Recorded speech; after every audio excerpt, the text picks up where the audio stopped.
Hello, everyone. Welcome to another BNE podcast with me, Ben Harris, the editor-in-chief of BNE IntelliNews. Today, we're going to get away from doing perennial Russia-Ukraine podcasts and look at Uzbekistan, which has come to an exciting stage in the privatization program, where the state is rolling out a string of the first big IPOs. The stakes on offer are going to be small, but this is really a revolutionary moment where the state's now actively trying to get out of the economy and hand it over to private enterprise. I have a distinguished lineup of guests today, starting with Karen Sarapolonov, sorry, I'm tripping over my tongue, who is the managing director of Avesta, which is one of Central Asia's leading brokerages and investment banks. We're also joined by Behruz Olchilov, who's an investment banker in Tashkent with Freedom Finance. That has an interesting story. It started off in Russia, then headquarters in Kazakhstan before moving to New York, where it's listed, and a specialist in investment banking across Eurasia, Central Asia. We're also joined by Eleanor Kramer. She's the head of IR at Artel, which is Central Asia's biggest white goods manufacturer and probably one of the top 3 leading companies in Uzbekistan and probably the #1 privately owned enterprise in the country. And finally, we're joined by Aziz Solidkov, who's from the Ministry of Finance, and he's the head of IPO creation in Uzbekistan and is the point man for driving this whole campaign to privatize using the local stock markets. So to begin with, I think we go to Aziz, who says to make some introductory remarks as a representative of the government and the program that's just going. We just heard some exciting news that UzAuto, one of our 3 companies, has just announced its pricing. So the flag is waved, the race has begun. But Aziz, please, tell us what's going on. What's the plan here?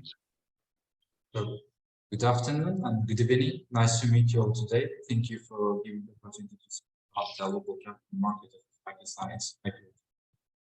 So Uzbekistan continues to be strong in its transition to a more market economy.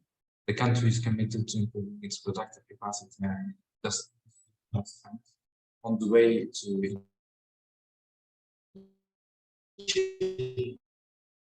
sustainable economy. So numerous economies of state-owned enterprise and banking sector reform. Now this country has entered the next phase of market reforms, be fundamental for further market liberalization. Core to this is creating a more competitive and efficient corporate sector by transforming SOEs and SOBs, as well as pushing forward on privatization.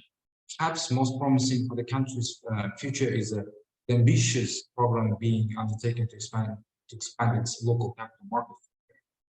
By strengthening the equity market, the country affordable capital will ultimately become accessible to companies across all industry sectors.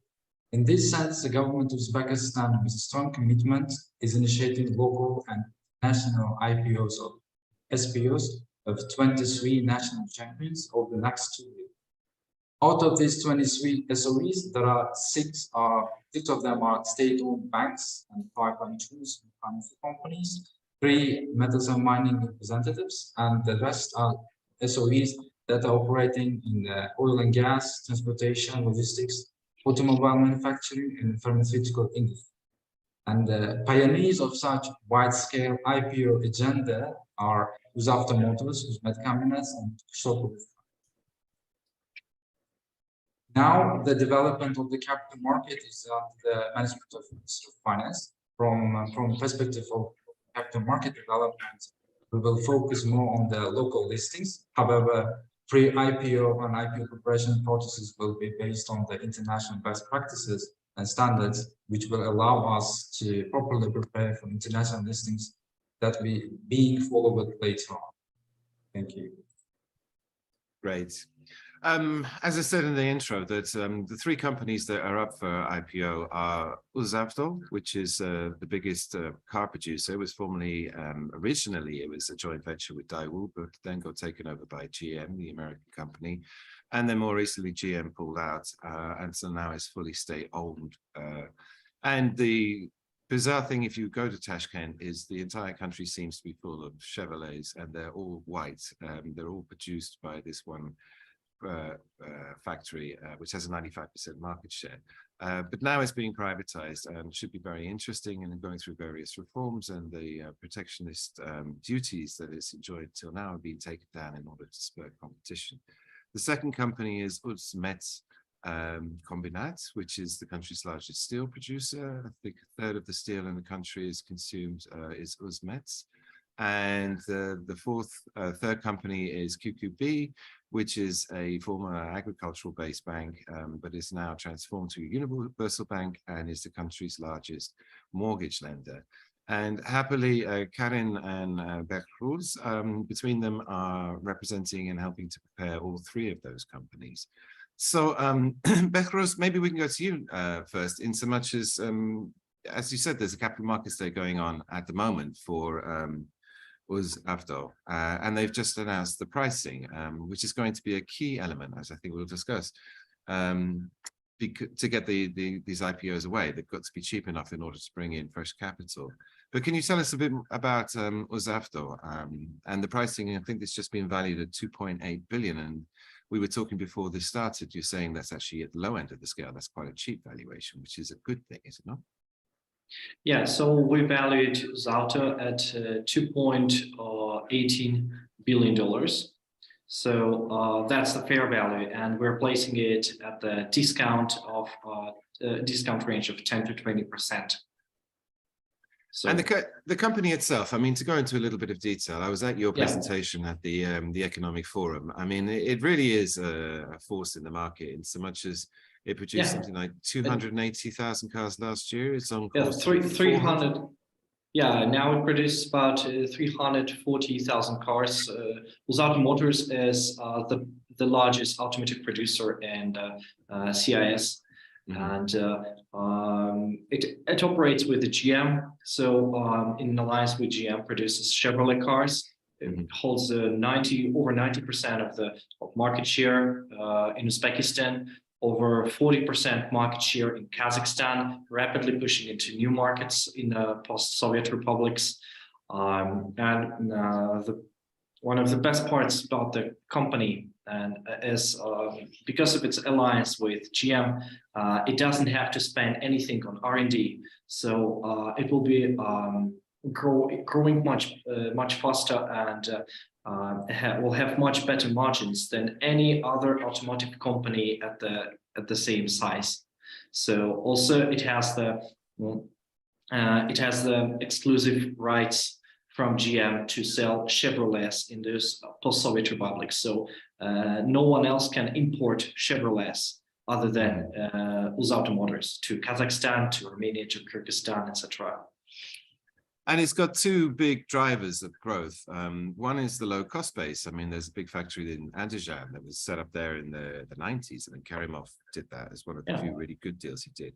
And the second one is the population growth. Uzbekistan has got the fastest growing population. So from 400,000 production predicted for this year is expected to rise to 500,000. And that's simply because there's more people need to buy cars.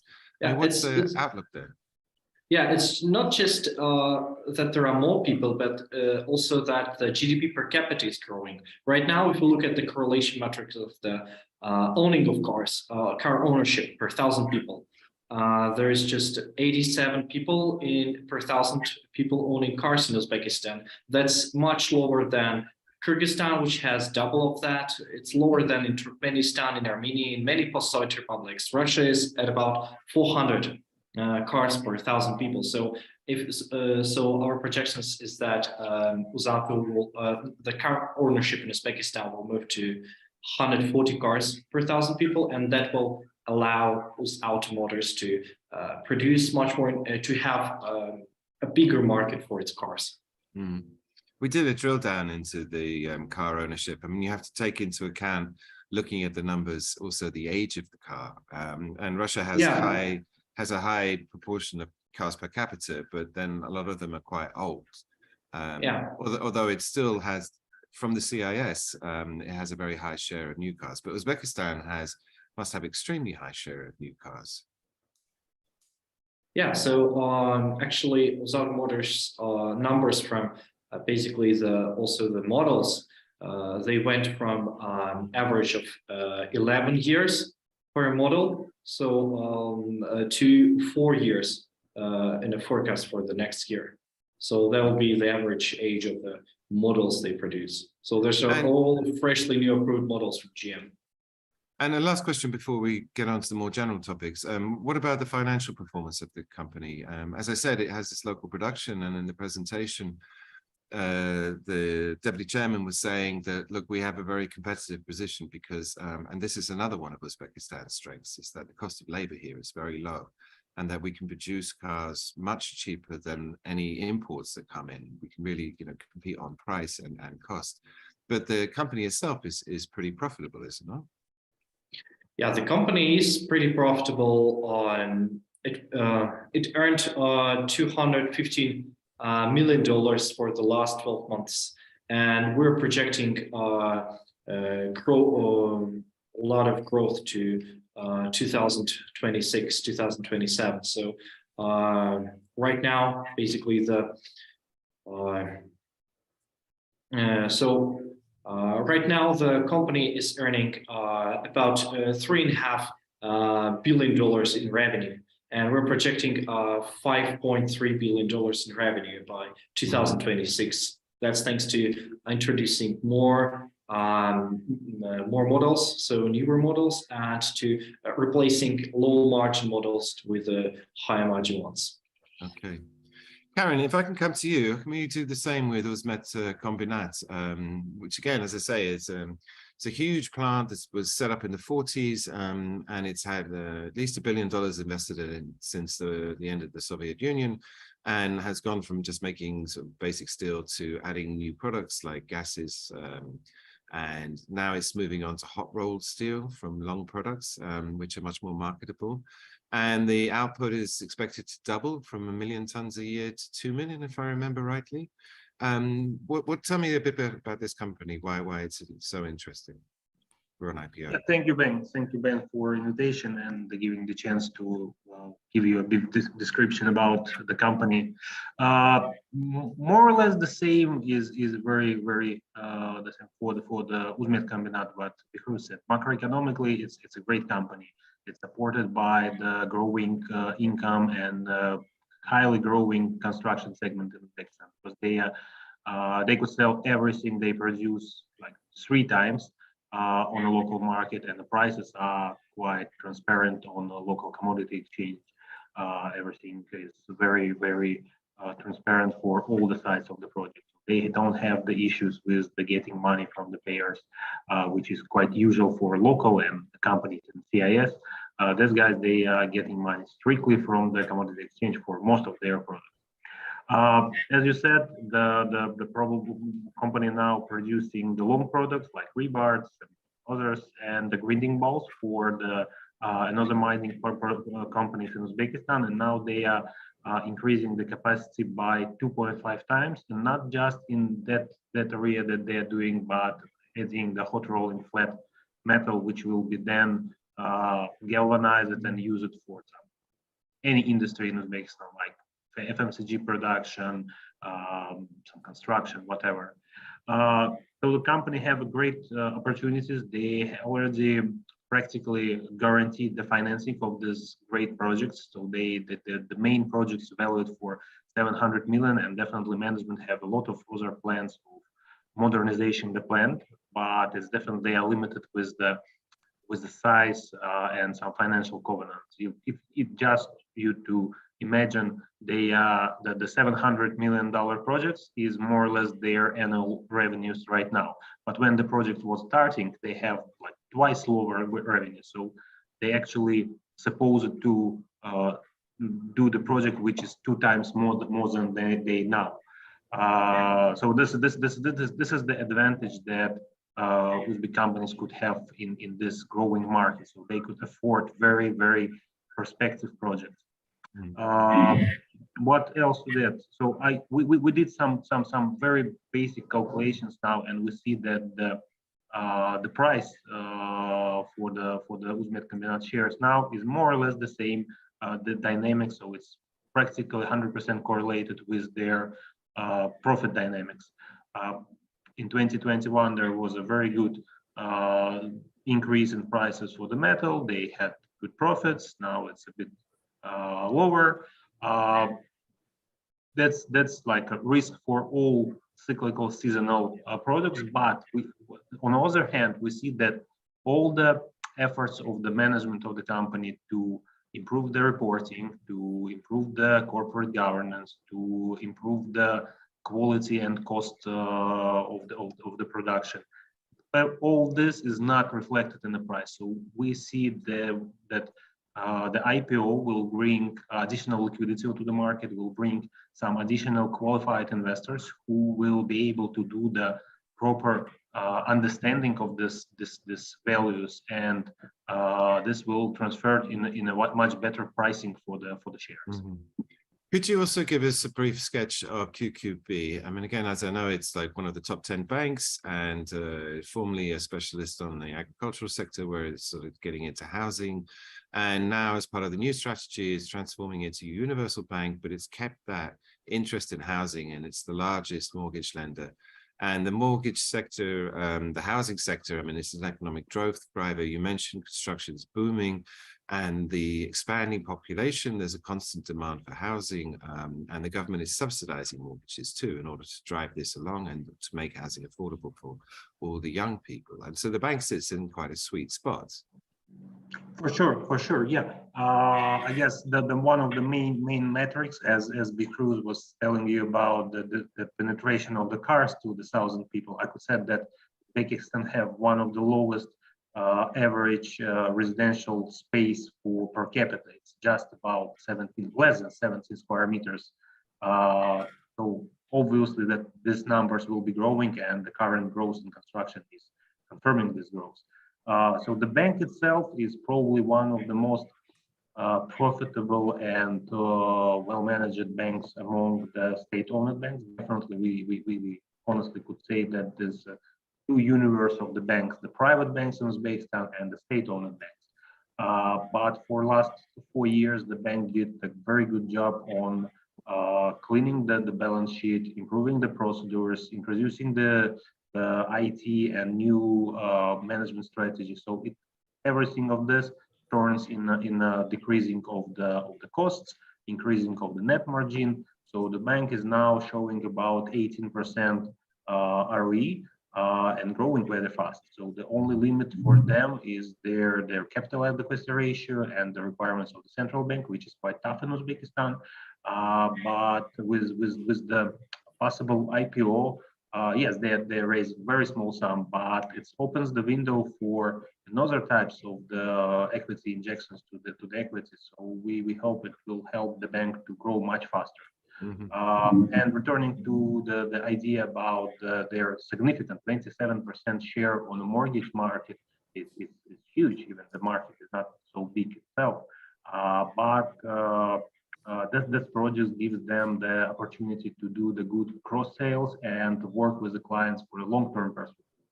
If someone have the mortgage loan from the bank, it most probably will transfer all the salaries, all the banking services to this bank, and moreover, his parents, his child, they all will go to the same bank to get the loan for their own house.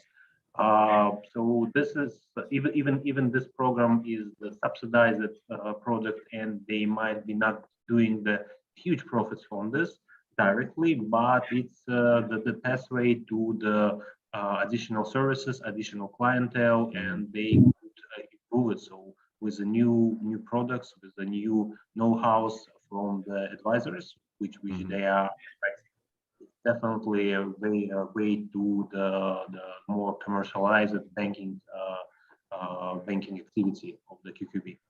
Okay. Ellie, if I can turn to you now, I mean, the point of this privatization, I mean, is to transfer the ownership of these companies to private investors. However, these IPOs, I mean, they're starting with very small stakes, and the liquidity on the market, the local, the TSE, the Tashkent Stock Exchange, is very limited. So that obviously this process is going to take a long time, years.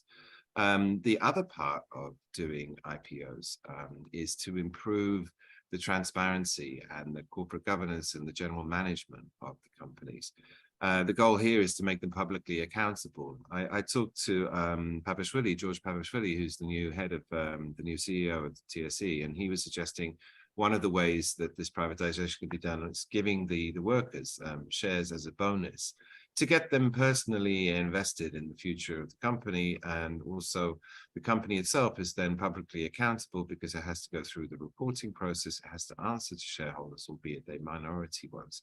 And Artel has not done an IPO, but you have recently issued, I think it's the first big corporate bonds or one of the biggest on the market. And so you've had to go through this whole transparency, corporate governance, restructuring to be, you know, on a par with international standards, reporting on a corporate, on a capital market to investors into your bonds. I mean, can you describe a little bit, you know, what that meant? I mean, I know talking to you before that it's actually meant quite a lot of work and they have to get their heads around it, but what did that actually look like? Yeah, I mean, for those that don't know Artel, we're a huge, or a very large manufacturer of home appliances here in Uzbekistan and also within Central Asia. And you're completely right. I think we have, obviously we're in a very different position. We're a 100% private company. And what a lot of people don't know is that before, I think it was 2019 tax reforms, companies like ours couldn't grow above a certain size. So actually we were several companies all kind of linked together, basically correlating to various geographical kind of locations or areas of expertise. And so it was only after 2019 that we could consolidate our entities and then bring in what we would say modern corporate governance practices into Artel Electronics LLC, what became the holding group above it. And yeah, I mean, that consolidation process took at least 18 months, just legally going through that process. And then following that, but it was only following that we were able to, you know, account for ourselves professionally for the first time. So to kind of have a set of consolidated accounts that we could then get audited for, you know, the 3 years, and that was done last year. And then off the back of that, we can get, you know, a Fitch rating and can do get a Fitch rating and can refinance internationally and issue a bond on the local stock exchange. And then in terms of corporate governance, you know, we've been able to bring in a supervisory board and audit committees and all of the things that go with that. It's not been without its challenges, of course. I mean, there are you know, it's a very new thing to the market and to Artel. So slowly, people are getting used to it. I mean, even on a basic level, kind of trying to organize regular meetings in Uzbekistan can be difficult. But you know, slowly that culture is becoming embedded in the company, and I think we're seeing, or Artel is seeing, huge kind of positive impact from investing early in that process. So you've already put into place something like IFRS international accounts, and the first ones are coming out. They're out already, or they're coming out soon? No, last year, so 2021. So we had our first 3 years worth of consolidation. Right. And the group has got very big. I remember going through this process in Russia in the early 2000s. And one of the things the managers were saying to me is that, look, we've got to a size now where corporate governance is not just something nice that we want to show to foreign investors. It's become essential as a business process. You know, we have to internally clamp down on corruption and so and you know, malpractices and inefficiency as well. So just measuring the performance of the business. And so we need transparent, believable accounts for ourselves. And that, I think, the big companies in Uzbekistan, yourself included, or maybe as a leading example, have reached that point where you've got so large that you need to have all these international things in there simply for the sake of management, for running the company efficiently. Would you agree? Yeah, I think completely. So it's not just, you don't just do it to tick a kind of ESG box. I think one benefits not only because you're hitting those metrics that investors and financial institutions are looking for, but you're also internally internally you have better oversight, or at least when you have these committees and supervisory boards and things, you have better oversights of what is going on and what is effective, and it allows you to plan strategically more effectively as well. Mm-hmm. Can I open the same question up to everyone, to all four of you, in so much as this is a key part of this privatization drive? It's not simply to, put private investors in charge of these companies, because that's going to be a long, slow process. It's also a process of improving transparency and governance and accountability. And one of the complaints you hear in Uzbekistan is, despite all the reforms and the progressive ideas that the government's introduced, that the state does stay in control, and you want to get away from the ability of someone being able to pick up the telephone and order something to happen, because now these companies are accountable to shareholders. And so that actually sort of slows that process down.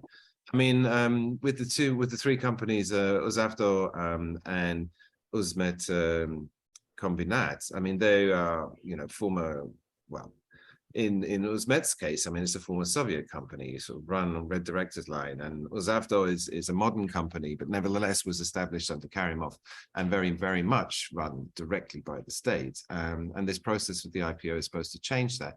Well, what's happened in those three companies in terms of improving transparency, accountability, reporting, corporate governance? Yeah, Karen, do you want to go first? Oh, no, no, go ahead. Go ahead. Yeah, I can start with, UzAuto Motors. I'd say that UzAuto Motors is very different from any other SOE IPOs that will come soon. Why? Because UzAuto Motors is not owned by a government, it's owned by the UzAuto Passenger Vehicle Management, which is owned by the UzAuto Sanoat, which is then owned by Ministry of Finance. So there are multiple layers of ownership, and so the decisions are not brought directly by government. That's the first thing. And second, about the transformation process of the accountability and other things. UzAuto Motors has issued Eurobonds before last year, so they are doing the IFRS twice a year. And UzAuto Motors is actually one of the few companies that are doing actually doing accounting in IFRS, and not just converting the accounting from local standards to IFRS. Right. So they also have their international ratings, B+. So they have financial covenants which come from Eurobonds, as well as their reporting and covenants, and they are actually on the way to deliver their first ESG report by the end of this year. Right. And Karen, is it the same with the other two, the bank and the UzMet? Yeah, the same good direction and the way for improving, but definitely a bit different for each one. For example, the UzMetKombint, they have a new management team, including few expats on the key positions. They have they just got the Fitch rating. They are working constantly with the institution for foreign financial institutions, like big ones, expert agencies like Sachi, like Hermes, who will be financing the project. So it requires a lot of efforts on improving the ESG agenda, the financial positions, the quality of the management. They have definitely all of them. Three companies have the IFRS reporting, and UzMet is going to do the first ESG rating as well. Maybe not so fast as UzAuto, but definitely maybe this year, maybe in the beginning of the next one.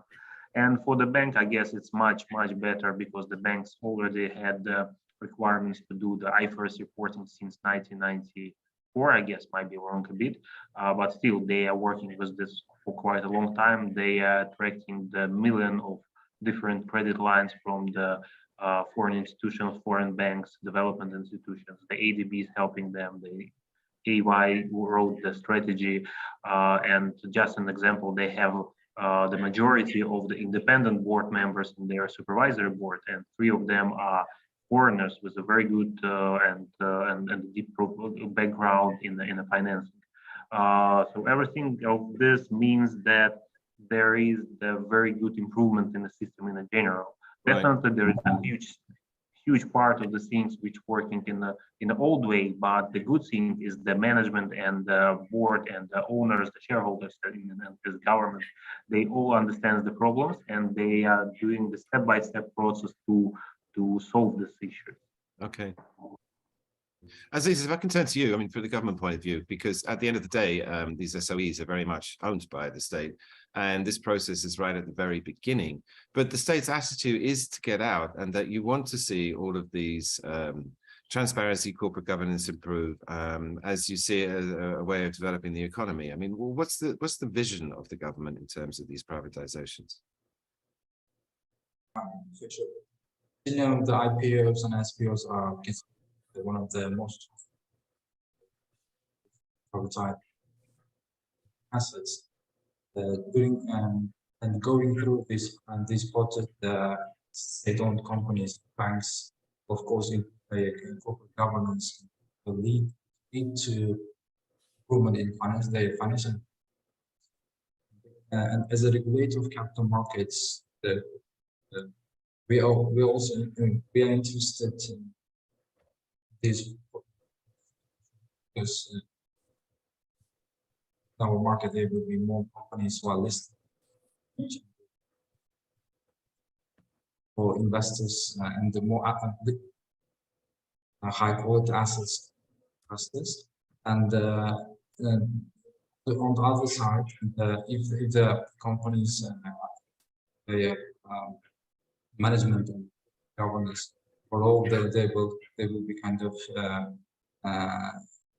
more efficient in their financial performance. They will less require kind of financial. Okay. So you're breaking out your sound a little bit, but I got most of that to produce more high quality assets, help development of the capital market, and at the same time improve the management performance of the companies. But that brings us on to the key question here, is that these IPOs, people are talking about around 5% of each going to be offered on the Tashkent Exchange to predominantly retail investors. And just looking at the UzAuto valuation of 2.8 billion, the amount of money that's going to be needed to get 5% away is quite kind of large. And the trouble with the Uzbek equity market is that there's not really very many retail investors. I mean, Karen and Bergruz, you both have brokerages, you do have local clients, but given you've got 3 pretty large IPOs coming at once, is there enough liquidity on the market? Is there enough money amongst retail investors to afford this? I forget who told me, I think it might have been Karen or Pavishvili, that if all the investors, the retail investors, sold their entire portfolio to go into cash to get ready for these IPOs, they could probably cover the UzAuto issue twice over. And what that means is that in order to get these IPOs away, you're going to actually have to, Uzbekistan or the TSE is going to have to attract new liquidity from retail investors. In other words, people are going to take some of the 5 billion they've got in savings under the mattress out and put them into equities. How much of an issue is the liquidity? And does it mean that they won't get 5% away? They might get 2% away or 1% away. What's the plan here? Yeah, so the plan is we are actually doing it. All those IPOs have up to 5%, it's not necessarily 5%. For UzAuto IPO, UzAuto Motors IPO, we decided that we're doing at least $30 million, and we'll see how the book goes. So it's up from $30 million of volume to up to $98 million. So as for the liquidity goes, yeah, is there that much money? Is there 30 to 90 million? Currently, I don't really think so that there is so much money in the existing brokerage accounts. But the thing is, there hasn't been much going on in the Uzbek capital markets before those IPOs. The most exciting companies we had are there were just a couple of companies, the UzMetKombint, which didn't have much of the free float, and the commodity exchange, which also didn't have much of the free float. So we only had just like a couple blue chips. So there hasn't been many investors coming to the market. So with those real blue chips coming to list to IPO, we think that we'll have much more liquidity. So as for UzAuto, for example, UzAuto Motors, for example, we think that our brokerage account, retail brokerage accounts amount will triple during this IPO. So, and that's just for retail accounts. And as for institutional demand, there hasn't been any real institutional demand for previous public offerings, but for those offerings, we see now and then a lot of emails and requests to have a call coming. So institutional investors are interested in these IPOs. So as you know, you're talking about international institutional investors or yes, local yes, right. International and local. So as you know, and the largest equity offering, public equity offering so far has been just $1.5 million. That has been the SPO of Quartz, and we were underwriting the deal. So it wasn't enough to test the real liquidity of the market, let's say. Right. Tell me, Karen, the QQB and the UzMetKombint, cash-wise, how much cash is the share, the 5% stake worth, or do you have a minimum as well that you're trying to get? Yeah, we have this up to 5 thing, and I guess because was right, we will see on existing demand and decide how much we want to sell. I probably cannot say you the exact numbers, but probably UzMet might be somewhere closer to 25-30 million, and QQB is very small, about maximum 10 million probably, because we all understand how illiquid the market is, especially for the banking shares. We have some infrastructure products which is going to be solved in the future. But still, we think that the local investors will actively participate, but at the same time, the main part of the placement might be considered to be allocated to the foreign institutional investors, because we see on the practice all the names that Behruz mentioned, the commodity exchange, other companies.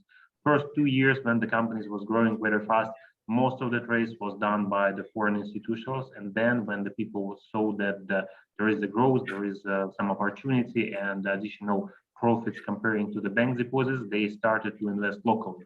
So the foreigners is a very important part of this process, especially institutionals, some hedge funds. We understand that the big guys will not come so at this point, but small frontier-oriented hedge funds is a very good and very target investments group for us. So it is possible then. So adding that up, that sounds to me like the total starting package for the 3 companies is something on the order of 70 million, which in the grand scheme of things is not a lot of money for international investors, even though it's probably absorbed all of the liquidity from the domestic retail investors.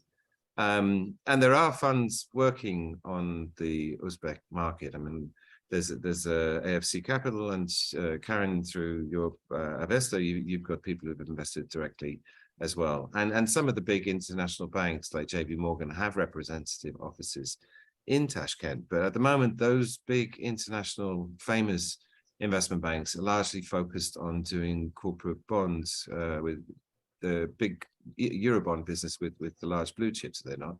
They're not offering frontier market equity investments at this stage, are they? That's either of you. Yeah.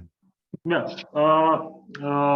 definitely all these big banks and big investments companies, they all looking for Uzbekistan. They are interested, they like the companies, but they have their own compliance and requirements on the size of the fees that they want to get.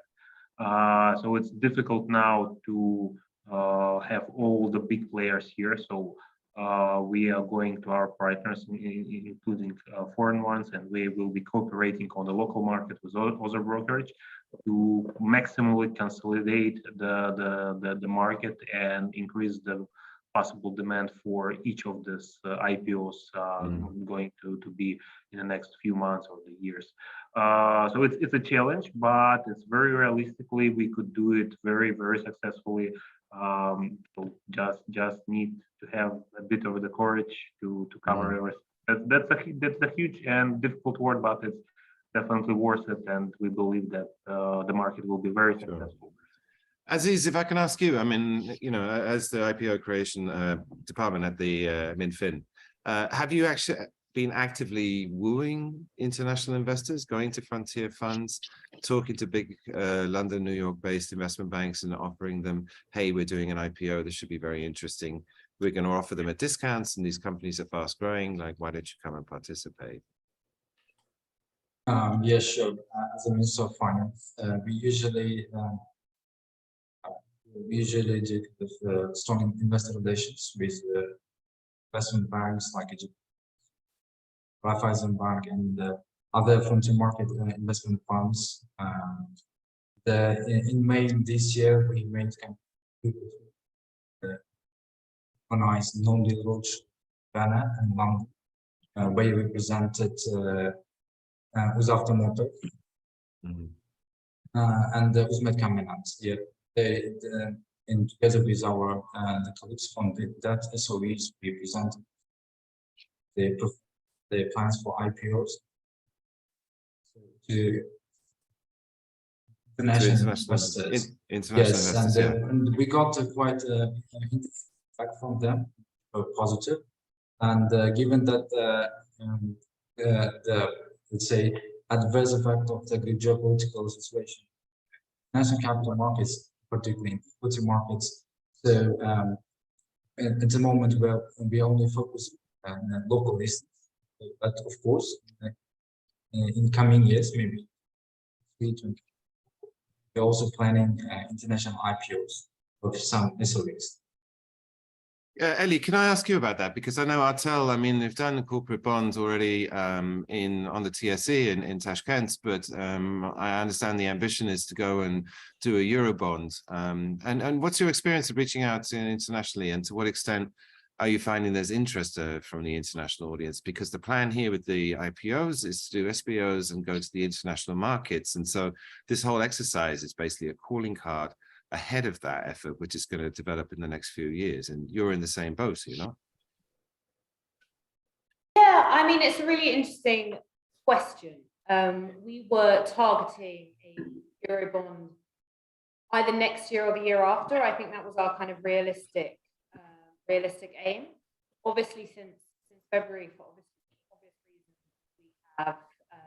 we're playing by ear a little bit because of the market. However, you know, people are very, very interested in stories from Uzbekistan. I think people are seeing nowadays very, very few kind of untapped markets where there's a huge amount of potential for growth. So we, as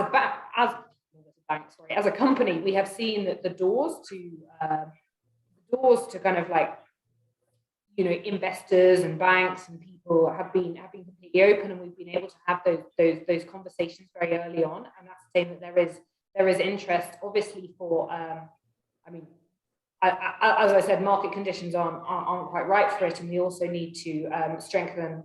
I think Artel needs to grow a little bit more before it issues a bond.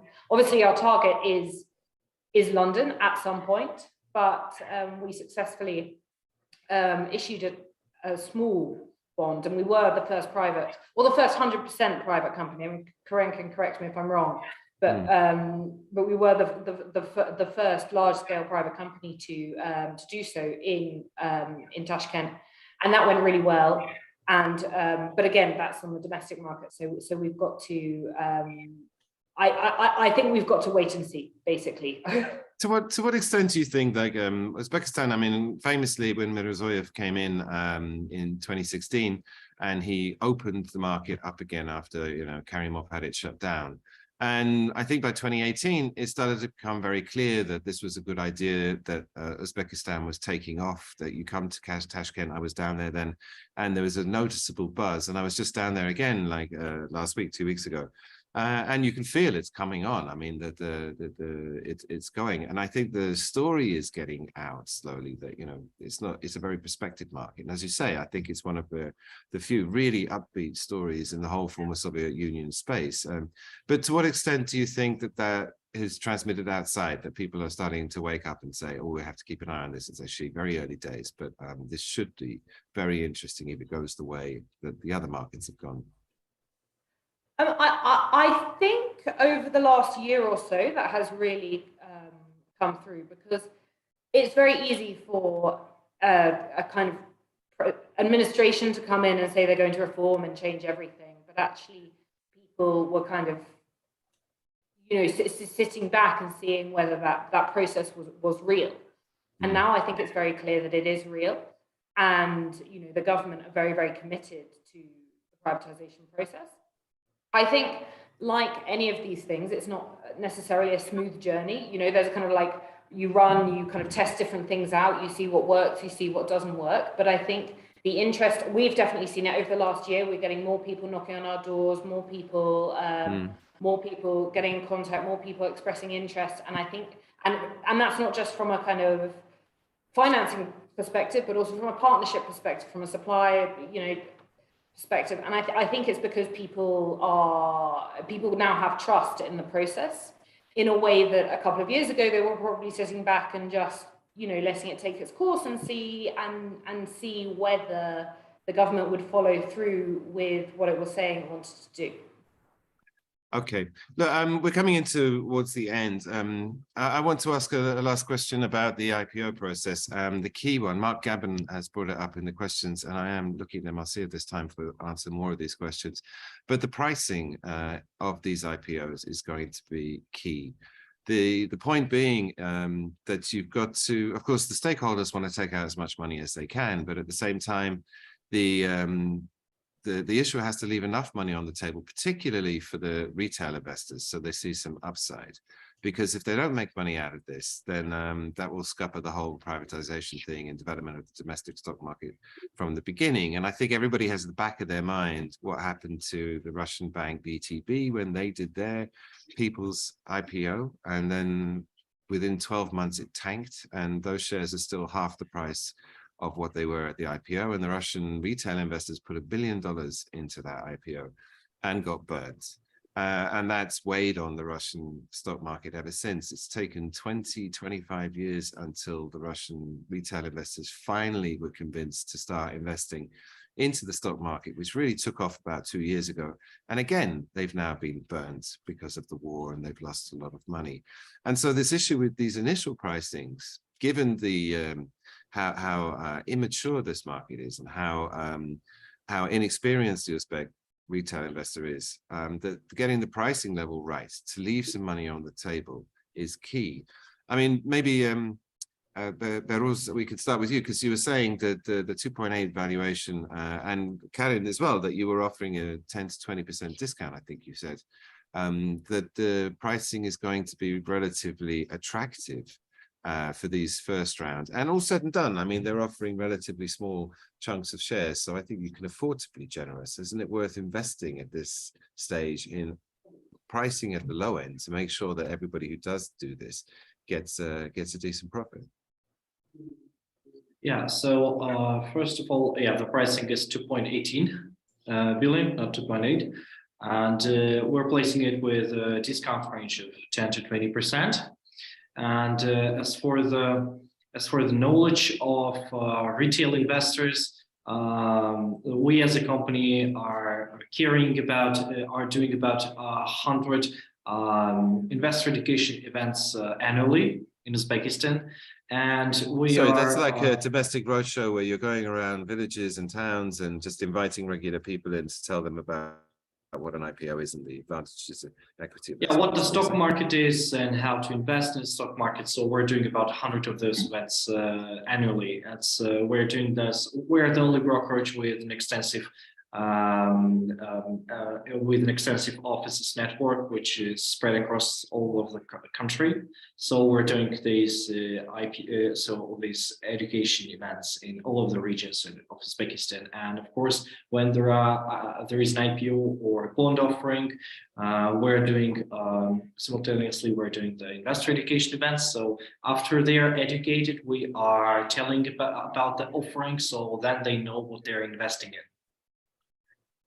Karen, same for you. I mean, you're going to bring these IPOs out at a cheap price? Yeah, so we don't have the valuations yet, so we are just in the process. But we probably will be targeting not something like discount of this from the value or something. We will look on the prices that we think that the market will accept. And we are looking for successful IPO, not just in terms of placing the shares and forget about this. We are aiming to that type of the IPO which will be successful in the long term. So all investors will have a chance to get the profits. So we will very conservatively evaluate the future of these companies and provide the maximum information to them. So we want that this IPOs will be very successful, everyone got the profit, and then invite others to join the party. Because we have, as Aziz was telling us, we have 21 companies to go in next year or so. So this 3 ones should open the trailblazers for the market. Because if you're selling it to international investors, you don't need to offer a discount. The story is like this is a frontier market and that this is a good company and just the future growth is going to give you maximum. Just foreigners will not allow us to do the one type of the IPO I told you. Foreigners will mostly keep it for next, let's say, 5 years. So it's not adding the liquidity to the market. So this is the challenge for us to do the proper allocation between the institutional investors, which will give us the volume of the placements, and the retail, local, institutional, foreign investors who will be trading the shares tomorrow, who will be buying this, selling this every day to promote. Like the key is the liquidity. Now we see that the liquidity is very low on the market, and we want with this IPOs to increase it like 5-10 times at least. I'm just scrolling through the questions in the last 5 minutes, and one point someone brought up was that the market remains, despite the opening up that Mirziyoyev has brought in, the market remains pretty closed. And someone like UzAuto has benefited because they're very high duties, I think 100% duties on the import of other cars. And although at the presentation, the deputy director was saying that the tariffs duties have been reduced and twice already, and there's going to be another reduction in January. And so the market's being opened up for more competition. This is still very early days in the whole process and in Uzbekistan's transformation. And something like UzAuto enjoys something of a monopoly and a protected monopoly. And the government is putting through reforms very fast, but you know, there's still big problems like this. And there's at the economic forum, I heard one investor was asking, you know, all right, UzAuto has a virtual monopoly now, but eventually, if those tariffs are taken off, what will happen then? Is this really such a good investment? Because to what extent is it really a sort of self-contained, vertically integrated company? Yeah, so what do you think? Yeah, go ahead. Yeah, so I can address this question. There are no protective tariff. There is no government protection on UzAuto Motors whatsoever. The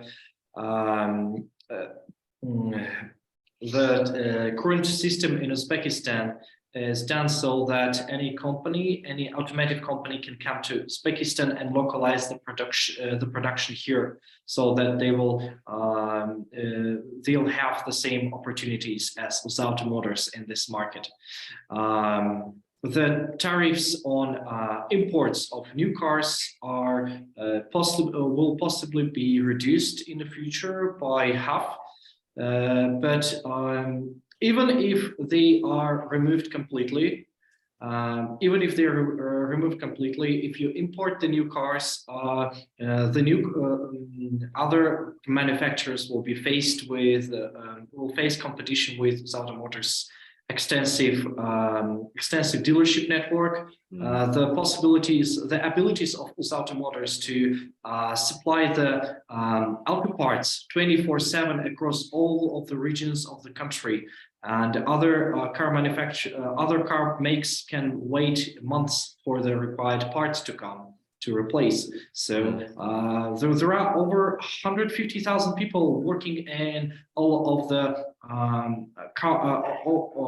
auto parts making companies in the UzAuto Sanoat network, which then supply those parts to UzAuto Motors. So No, and it's not easy. Yes, it's not easy to build that. Yeah. Extensive service network too, 200. I mean, that's key. That's important to everyone, is being able to get your car fixed. But so it will take years to compete with UzAuto if one wants to enter the market. No, exciting. I'm sort of very curious to see what happens. Very last parting thoughts. We only have a few minutes left, but so if everyone, if you have something to say, a short comment. But I think all the companies, Artel included, is setting up a factory in Kazakhstan. UzAuto now has significant number of its cars are sold in Kazakhstan, and this is one of the really exciting prospects, is the regional integration. And Kazakhstan is the obvious place to go because it's by far the richest of the other stands, twice or 2.5 times richer than Uzbekistan itself. But to what extent is the region now finally coming together after all those years of rivalry between the various presidents? There's a new guard in charge, and that as a larger market, it's much more interesting, and it now sits once again, like it did in Victorian times, at a strategic crossroads between East and West, when East and West means something again. So to what extent is Central Asia becoming this one market? Because everyone's business plans are looking like that. Don't know, Ellie, I mean, you're actually actively, or were actively, going to build a vacuum cleaner factory in Kazakhstan. Are those plans still going ahead? Those plans are currently on hold, but we're looking at other options at the moment. But no, we are both exporting and working with various partners in other regions. Other countries in the region. And I think for us, I can't necessarily speak to the geopolitics, but at least for us, I mean, we're finding that logistically investing in and working with Uzbekistan allows you very, very easy access to the rest of the region. And I think, I mean, we're a home appliance manufacturer, right? And we're the biggest in the region, which means for us, it's quite easy and easy to penetrate those markets. But I think we are seeing a kind of growth in regional trade, and I think it's a really positive thing for Uzbekistan. Right. And it's go ahead. Yeah, as for UzAuto Motors, it's not just doing like you've asked about the regional integration. So as for UzAuto Motors, it's not just doing the SUP sales in other CIS countries. It has already built semi-knockdown production in Kazakhstan and Azerbaijan, and it is planning to do so in Turkmenistan and in Kyrgyzstan. And is looking to expand into the Middle East. So when I was first in Uzbekistan in '95, I mean, that's the investors were all coming there first. I mean, this is before Kazakhstan made all its money from oil, and because it's the natural production center for the whole of the 5 stands. It's the only one that has a border with all the others, and it has the largest population by far. So you can build your production and then export to the neighboring countries. Isn't that one of the appeals of this that will drive the growth even faster? Karen, what do you think?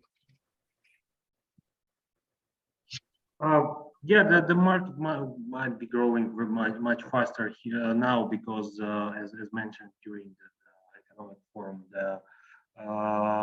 we see the start of the structural reforms. For example, a very small example, no one noted it. For 9 months in third quarter, the non-gold export from Uzbekistan the first time exceeded the growth rates of the import. So all this previous 5 years of the significant import, which was half, is the machineries. at least turning to the starting of the production of the export-oriented products. So we was importing the equipment, which now started to work. And in future, the gap between the import and export will be much more narrow, and we'll have a smaller trade deficit. So this is the one very, very top line example of how the country is changing. So we could speak for hours for each of the segments, which is going through this the very similar process. Great. Guys, we've run out of time. We've had our hour. I'd like to thank you very much, everyone, Behruz, Karen, Ellie, and Aziz for joining us. Very interesting. I'm super curious to see how these IPOs go, and even if they don't go that well, I mean, just the mere start and the preparation that's gone into doing it will lead to more corporate bonds, Euro bonds, what have you, and the development. I mean, it's a long, long road. Looking around the region and watching the development of the other countries, it's taken a decade, and I think Uzbekistan is still at the very early stages of that, but it's definitely stepped off square one and to square two. So once again, thank you all for participating. Fascinating conversation. And for viewers, if you want to see this again, or you want to share it with your friends, you can find a copy of the podcast on our YouTube channel, BNE IntelliNews. Also, if you go to bne.eu or IntelliNews.com/welcome, there you can find various other things. A link to the YouTube channel is there. You can also sign up for Editor's Picks, which is our free daily digest of our best stories from the last 24 hours. And if you're a professional and interested in finding out more about Uzbekistan, we report on it daily. You can then take a trial to our Pro service, where we have that in 30 other countries, plus now all of Africa. So once again, thank you very much for spending the time, and I hope to see you again next time. All the best. Thank you. Thank you very much, Bev. Thanks. All the best. Talk to you soon.